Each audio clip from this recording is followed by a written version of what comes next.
कहानी की शुरुआत होती है एक गांव से। नाम था धारपुर। उस गांव में एक 300 साल पुराना कुआं था।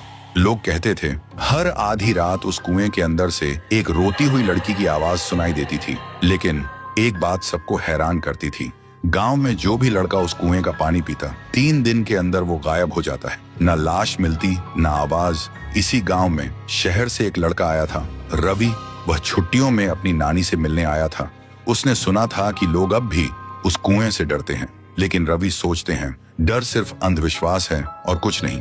एक दिन धूप में घूमते हुए रवि को प्यास लगी और बिना किसी से पूछे वो सीधा उस श्रापित कुएं से पानी पीने चला गया। जैसे ही रवि ने कुएं में झांका, उसकी आंखों के सामने कुछ सुनहरा चमका और पानी में एक लड़की का चेहरा दिखाई दिया, रोता हुआ, आंसुओं से भरा हुआ। रवि घबरा गया और तुरंत वहां से भाग गया। उस रात उसे नींद नहीं आई। हर वक्त लगता कोई उसे देख रहा है और बुला रहा है। अब उसे भी डर लगने लगा था। फिर सुबह रवि ने एक बुजुर्ग से पूछा, दादा, ये गांव का कुआं इतना डरावना क्यों है? बुजुर्ग हांफते हुए बोलते हैं, बेटा, ये कुआं इतना भयानक क्यों है और उस कुएं में ऐसा क्या है जो सिर्फ लड़कों को ही अपना शिकार बनाता है? आज तक इसका राज कोई समझ नहीं पाया। रवि बोलता है, तो क्यों ना हम एक तांत्रिक को बुला लें जो इस राज का पता लगा सके।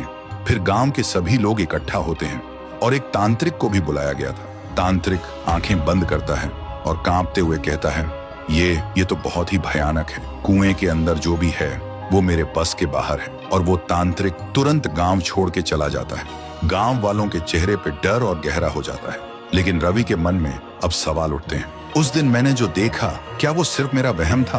और आज तांत्रिक ने क्या देखा जो डर के भाग गया? उसी दिन अमावस्या की रात थी। रवि कुएं के पास एक पेड़ के पीछे छुप जाता है। ठीक आधी रात को कुएं के अंदर से एक अजीब सी आवाज आती है और तभी कुएं के अंदर से एक लड़की बाहर निकलती है। वो डरावनी थी, लेकिन उसकी आंखों में सिर्फ दर्द था। थोड़ी देर बाद एक लड़का बाइक लेकर गांव से गुजरता है। वो लड़की अचानक उसके सामने आ जाती है। लड़का तुरंत ब्रेक लगाता है, लेकिन कुछ ही पल में वो उसे गायब कर देती है। रवि ये सब देखकर हैरान रह जाता है। उसके दिमाग में एक ही सवाल घूमता है, ये कौन है और सिर्फ लड़कों को ही क्यों अपना शिकार बना रही है, लड़कियों को क्यों नहीं? तो दोस्तों, अगर आपको पता करना है कि कुएं में वो लड़की कौन है और वो सिर्फ लड़कों को ही क्यों अपना शिकार बनाती है, तो कमेंट करो, पार्ट 2 चाहिए।